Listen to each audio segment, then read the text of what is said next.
So here we have the Malecón that runs along the old city of San Juan.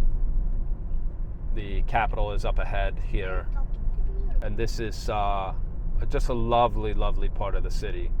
Probably a decent place to live. San Juan was at one time probably the most important port city in the world. Why do I say that? Well, because the Spanish Empire was the first world empire of a Western power, and nobody remembers it now because it's so long gone, but for 250 years the Spaniards really ran the show in Europe and of course in the Americas. And it was only because they held Puerto Rico and San Juan Harbor, which is just a fabulous natural harbor that you'll see up ahead, that they were able to fend off all comers, including the Dutch, who tried at one point. There's a famous monument where the Dutch soldiers tried to attack uphill and were repelled by the Spaniards at the Fortaleza de Morro, which is right here. That's some of the ruins of the old fort are up ahead. You'll see more of those in just a second. Here is the capital, which is a tremendous piece of architecture. It's about the most expensive building in Puerto Rico by far. Fairly impressive. The old city, just fantastic. It's a bugger of a place to try to navigate. Which navigate?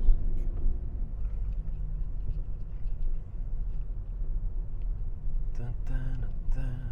Wah! There's a marvelous surf break out here. It's very calm today. Ocean's very, very sedate. A lot of times there's big 7-foot breakers rolling in. This whole area of the old city was the walled portion of the city that was the original settlement. It took well over a century, I think almost 180 years, to complete all the construction. So that was nearly the entire duration of the Spanish Empire. The church where my son was baptized was the cornerstone says 1519. So they celebrated its, what is that? Not sesquicentennial. Its 500-year anniversary was right around the time we moved here. And the big fort is up ahead. But San Juan was the keystone to the arch of the Spanish Empire in the Americas, because so long as they held Puerto Rico, so long as they held San Juan, no other power could get in, could get to the Americas. And the Spaniards kept a decent-sized naval task force, to use a modern term. If you think offshore structures like where to bank, how to invest in foreign real estate, and where to set up your foreign trust are difficult or complicated, they're not. That's not the hard part of creating an international lifestyle. The hardest part is the decision to go. That's why I wrote Secrets of the Expat Adventure, to share with you a deeply personal view of what happens when you decide to cast off the chains of a normal life full of predictable outcomes. I don't want to spoil the ending for you, but you quickly discover yourself living your best life, the life you were meant to live, instead of the one you're stuck with. Across 156 pages, I'll share the incredible adventure I've enjoyed because of my decision to leave my old life behind and create an international lifestyle. I lay out for you the consequences of remaining in a life or location where everything is familiar, contrasting that with the almost magical growth and gain that is possible once you decide to take the path of adventure. There's something deeply mysterious about choosing an adventurous life. Once you commit, helpers appear, and events seem to unfold in an almost magically choreographed manner. You find yourself learning, living, and loving your life in a way that you thought you'd lost forever. There is no financial gain that compares with the recovery of the best parts of yourself. Fortunately, the decision to internationalize is also a great way to get wealthy. I give you real examples of how much easier it was for me to find and profit from the real estate and other investment opportunities I came across simply by choosing to play on the very uneven playing field of developing markets. If you're worried about what's happening in your home country and you're on the fence about whether or not you should create your own plan B, Secrets of the Expat Adventure will give you clarity and inspiration to choose your own path of freedom and adventure. I promise you'll never look at your life the same way again once you discover what an international lifestyle can do for you, your family, and your wealth.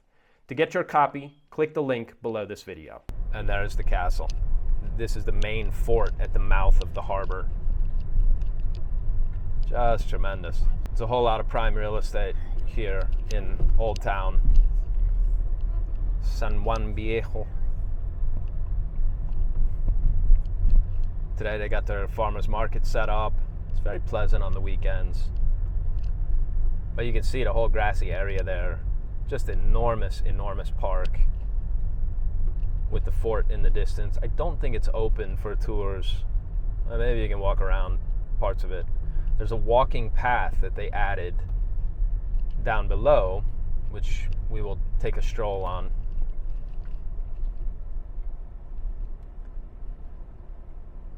Very shortly. So we can take this footpath all the way around the fort. We won't walk the whole thing because, quite frankly, it's very far. But it's a nice day for it. It's too damn hot in Puerto Rico, especially at this time of year. Parks, restaurants, cobblestone streets. It's very charming.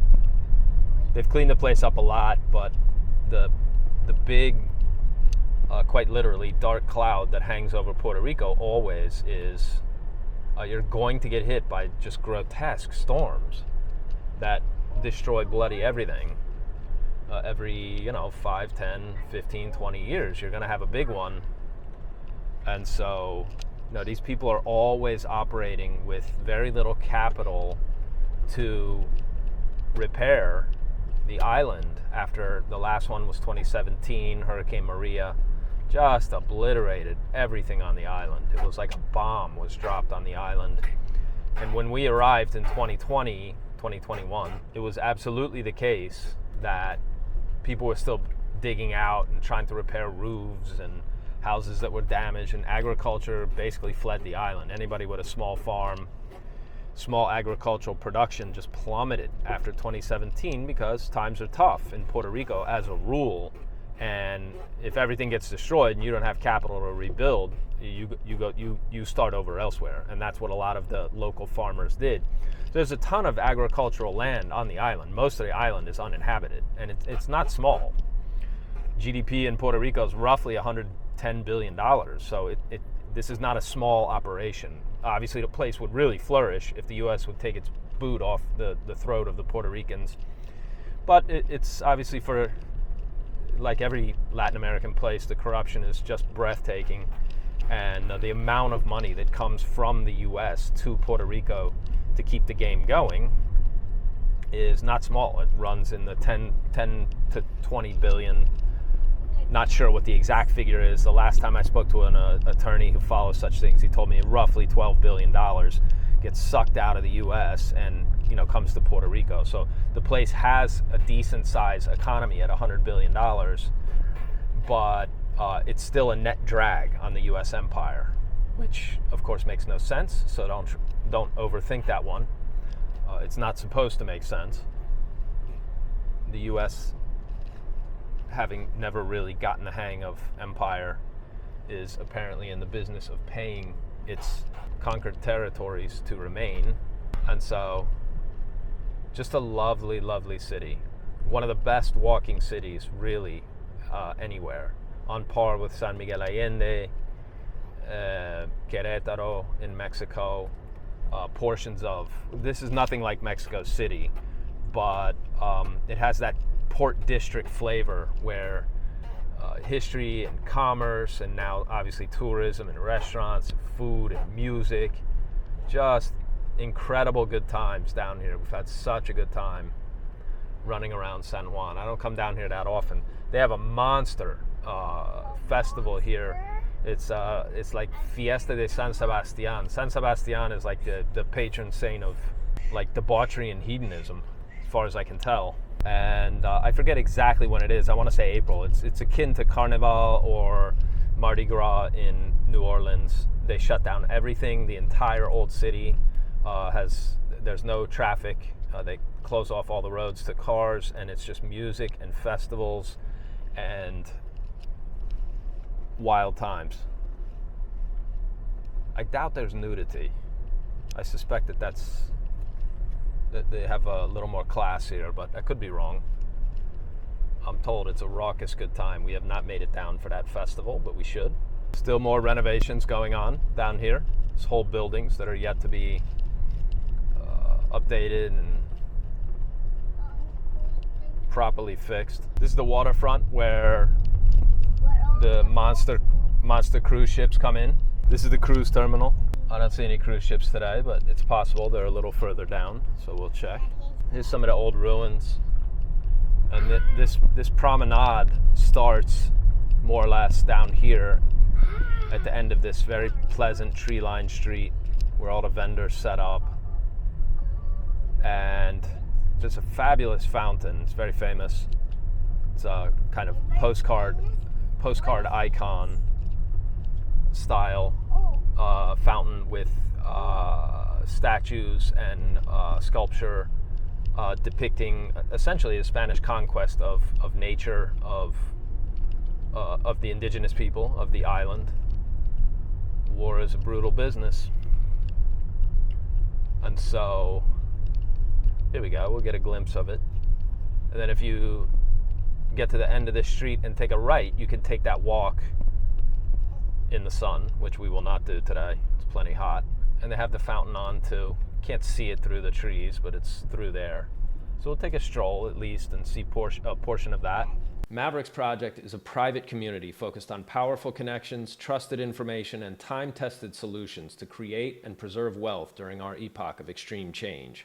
The Mavericks Project was born out of the social, economic, and geopolitical schism that kicked off in 2020.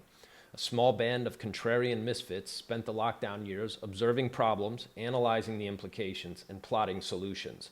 Now, several times a year, we Mavericks get together in fun and fascinating locations to talk about solutions to the social dangers to your family's safety and how to avoid them, the increasing state surveillance and how to negate it, the rapidly declining U.S. empire and how we want to position for what's coming next, the risks to your family's generational wealth and how to protect it. If you think you have what it takes to be a Maverick, this is your chance to come make new and better friends with some of the most accomplished people you will ever meet. Join us from November 4th to 7th in Dallas, Texas for 3 unforgettable days of action, discussion, and answers. The link for the event, along with all the details, is below this video.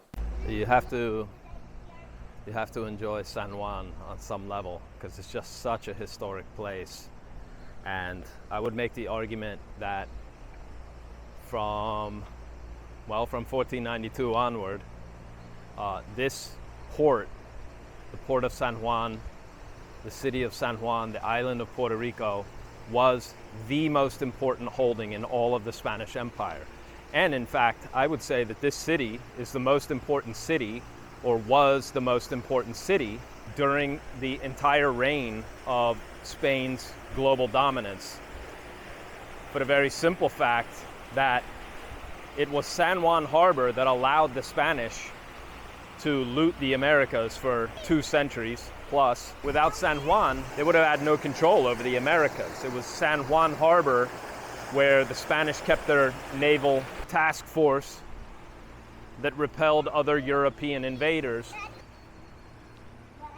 Just a stunning day.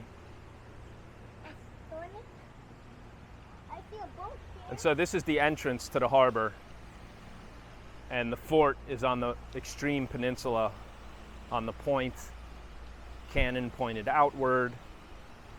The Dutch tried to invade and very nearly took the place. There was a famous battle that took place on the hill to my right that I'll show you in a second. But this is the harbor mouth to San Juan.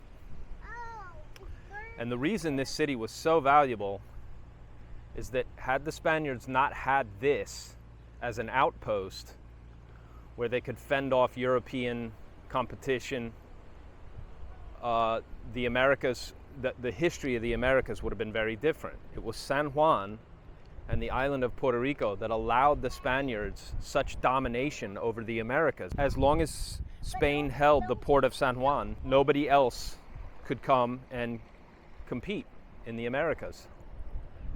And they would send ships out to fend off other European vessels, notably the British and the Dutch. But that's how important this place was to Spain and to Spain's conquest and really unrivaled domination for more than 2 centuries. And so San Juan was the most important place in the entire Spanish Empire during that time. Now, you won't get any historians to agree with me on that statement, but if you understand war and you understand that it's violence that allows governments to hold their various territories and subject states, this was the keystone in the arch of the Spanish Empire. People take, not sure if you can see them. Yeah, you can see them a little bit. They take jet skis from the marinas in San Juan. It's just a lovely area. It's very calm today. Usually you get a pretty good breeze, but not much of that going on today. All ancient, kind of tree-lined boulevards and old architecture. Obviously a lot of industry is built around the bay. It's enormous. It goes very, very far, much further than I can show you today. I sailed out of here on my little boat several years ago and just had a magical sail going out on the ocean. This is the original gate for San Juan. When the Spanish ships would drop anchor in San Juan Harbor, they would debark and come up this little walkway here. And at the top of this little hill, about 75 meters ahead, is the old church, the ancient church. The cornerstone says 1519. So that's how old the settlement and the city are. And obviously the place is just full of history. Negatives on Puerto Rico. The people are lovely. It's a real family-oriented place. There's children everywhere. We liked that very much, obviously, as new parents. But Puerto Rico is a conquered people. It's a conquered place, long before the U.S. came along, which was 1898, when Spanish possessions, like Puerto Rico, like the Philippines, and anybody with ambition left Puerto Rico many years ago. Now, that's not to say there are industrious people here. They're few and far between. It was not easy to find plumbers, and if you need an electrician or something like that, right? You may have to do some searching. And it's the one place I've been in Latin America where there's deep, deep resentment toward mainland folks. I speak very passable Spanish. Not passable, very good Spanish. And try to behave with the kind of decorum of somebody visiting another place. In other words, I'm less guilty on balance than most, with a ton of the just garden variety complaints that are leveled against gringos.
beso, ay que me pongo a tomar por ti. Un beso, ay yo te juro, por Dios que me muero.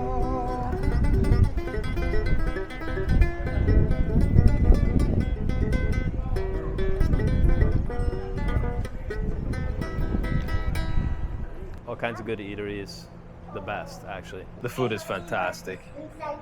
Art galleries, like all Spanish colonial towns. Reminds me a little of Antigua in Guatemala that I know so well. Like all Spanish colonial towns, just the feel and the history of it, and everything from that Spanish architecture that's so pleasant to the way that these places not just endure but maintain their flavor. One of my favorite artists is up those stairs.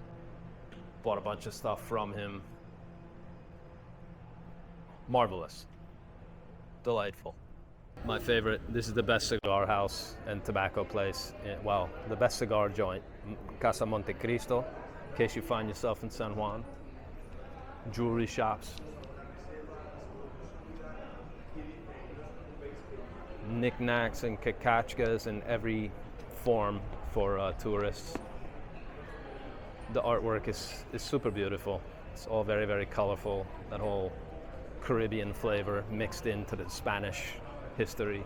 And so Puerto Rico is a very unique place. There's no doubt about it. It is a U.S. territory with a very strange relationship to the U.S., but also very much its own place. And the people themselves are wonderful, but they are also very beaten down. And it's not a place to remain for too long, in part because my son has already outgrown it. I think the level of experience that he can have at his school, in the various activities that we can easily get him into, he's already longing for something a little bit bigger and better. And so that's where we're headed next. Not totally sure where it is, but we will find it.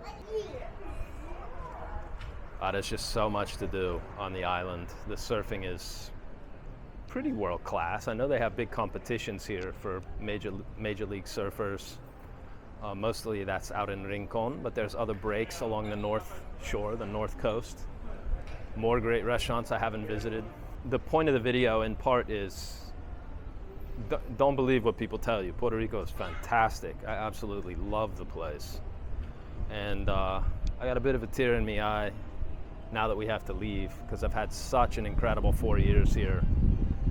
But if you dig big city living, San Juan's about 500,000 people, so it's not big city, but it is very cute, it's very quaint, it's very livable. The popular destinations with high-end kind of condos and apartments is Condado. I'll show you that. We drive across the bridge. You can see sort of the entrance to Condado. It's a little bit east of here, pardon me. And if you live 5 minutes from Old Town San Juan, you'd be plenty happy coming down here in the evenings and grabbing drinks and dinner and food and meeting friends and going shopping and catching concerts. Obviously the music in Puerto Rico is off the hook. These guys really have their own style of everything. There's very little in terms of music that Puerto Rican musicians didn't originate or master. The biggest name from the island, obviously Mark Anthony. There's a bunch of young punks that make a bunch of reggaeton kind of noise that I could care less about. But the old school, just like the gentleman I just met and talked to, Moreno, is still here. Orquestra, ¿cómo se llama? San Juan, I think it's Orquestra San Juan. I can't think of their name. It's like San Juan All-Stars. These guys are in their 60s and 70s, and they've been playing music together for 50 plus years. Like it's Combo San Juan. I can't think of them right now, but you'll know them if you hear them. They're world famous. They travel all the time. If you can catch them while you're here, you absolutely must go hear these guys. And it's got everything that you would want in a city of this size, but real flavor. You know, let's be honest, great suffering brings great art. Okay. It's just undeniable.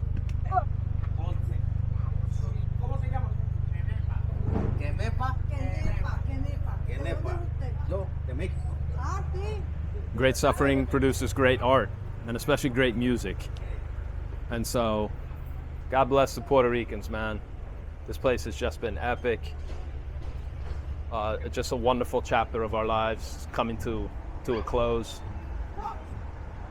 And while it's time to go, there's no doubt, it's also very true that the adventure we've had here was the best 4 years we could have spent early in my son's life. It was absolutely ideal. The fact that we got paid to live here, made roughly $100,000 a year just living here.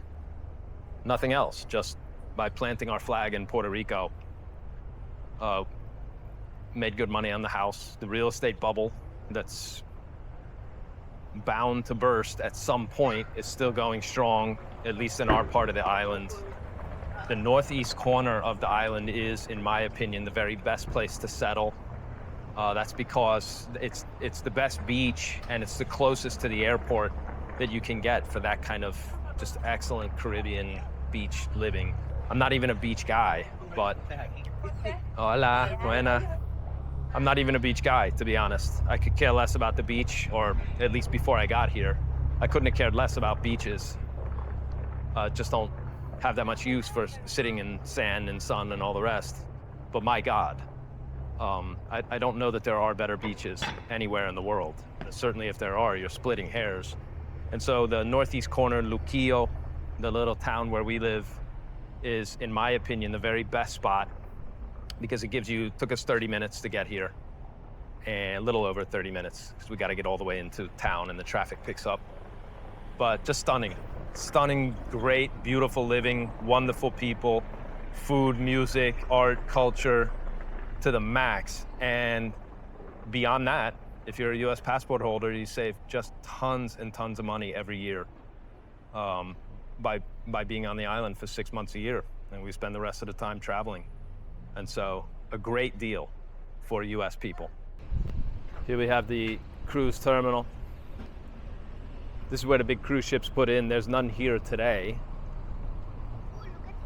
Puerto Ricans are called Boricua. And so when the ships are in port, they typically dock right here where you don't see them. But this is a big cruise area. And so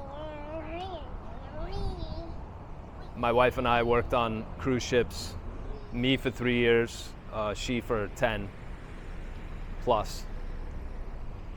I rescued her off cruise ships, and the cruising life is, we still keep in touch with our friends on cruise ships.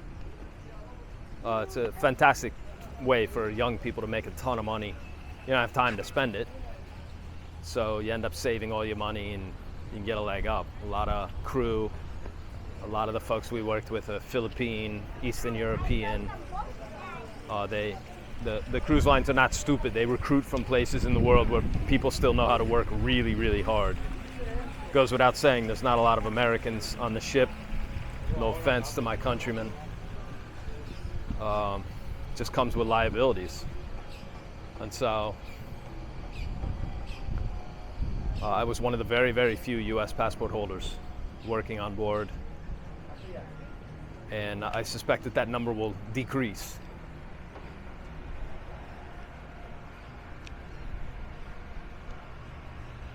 It's a Coast Guard station.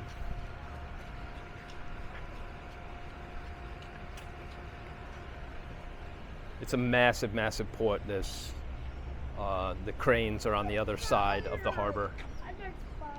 Petroleum coming in and out. Just huge amounts of commerce come to and leave San Juan. However, a very bizarre, very stupid U.S. law requires all ships coming to Puerto Rico to touch at a U.S. port first. So most of these ships come from Jacksonville, Florida, and Port of Miami, East Coast ports, obviously. But it's incredibly inefficient, and if Puerto Rico was in fact allowed to do trade with the rest of the world directly, the boom would be breathtaking. Puerto Rico would be, in a matter of years, very reminiscent of Singapore, I imagine. And so the potential is always here, but big changes are going to have to happen before any of that, any real development and real turnaround takes place in Puerto Rico. And we know a lot of Puerto Ricans who have worked hard elsewhere. I know it's too hot, right? Usually in the US, because again, if you're Puerto Rican, you have a US passport, you can go to the US and find work. And the people who did that tended to do, as people who come from very little, tended to do extremely well. I have a friend in our neighborhood, good buddy, who is, he runs like a $500 million real estate development company in South Florida. He's got more work than he knows what to do with. The guy's practically printing money, he buys houses with cash, and has really set himself up for life, and good for him. But the vast majority of the folks who remained here, who never took any kind of risk to get off the island and go find something different and better, are just very, there's a surly quality to the attitude toward anybody from outside the island. And it's the same attitude you get from a dog that's behind a fence that begrudges you your freedom, snarling, etc. And so our time in Puerto Rico is coming to a close, but it's just been magical. And the whole time I've been here, I've just been overwhelmed with things to do and places and just natural beauty, the mountains, the rivers, the incredible places you can go on the coast. We visited as much of the island as we physically could do in 4 years, and rented places on the west coast near Cabo Rojo and Rincon and Mayagüez and Aguadilla, and just had a grand adventure here. So I can't wait to see what comes next. I suspect we will not be buying any place and settling down permanently. I have no intention of doing that. We're going to try an entirely different, very radical alternative to most of the plan Bs out there, and rather than settling in one area, we're going to be as mobile as possible through the coming chaos. And my considered opinion on this topic, and I know something about it at this point, is that if you structure correctly and you don't own a place and you're all liquid, or right, you have invested assets, but you've structured properly so that you're not an easy target. In my next video, I'll talk about how to deal with bullies. Here I'm talking about not bullies on a playground, although the parallel is obvious. I'm talking about how do you make yourself a very difficult target for anybody who wants to really hassle you, meaning mostly the government that's closest to you, in the coming years. There is a war going on right now. As I'm recording this, Charlie Kirk has been killed a couple days back now. The world knows about this. Political assassination is part of every war, and the only thing that's shocking about Charlie Kirk's murder is that these things haven't started sooner. The Alternative for Deutschland had 7 candidates, 7 different people running for office as part of that party that is decidedly anti-immigration and would like to see Germany remain in the hands of the Germans. 7 candidates were killed. And so that's not a coincidence. They were not shot. In the run-up to Claudia Sheinbaum's presidential victory last year, 42 people were killed. Most of them were shot in the head on TV. So political violence is on the rise. Just bare naked aggression and overt acts of interference in other countries is going to happen from the major powers, primarily the US. Right now there's some kind of detachment, military kind of task force off the north coast of Venezuela, so not that far from us here, about 1,200 miles south. And I see more and more military aircraft taking off from Puerto Rico. It's not headed toward Venezuela, But there's the news announced that F-35s have been now stationed in Puerto Rico in support of whatever's coming in Venezuela. And so these are wild times, and our radical alternative to the typical plan B kind of thinking is we are not going to put down roots. We're going to maintain as much cash and just liquid assets as possible and try to structure correctly. So it's very hard for any one government to put their boot on our throats. And so I will be reporting on that in the months ahead. In fact, I'm giving a talk in Dallas. If you're interested in the Mavericks Project, this is the group of international-minded business people and entrepreneurs for whatever's coming.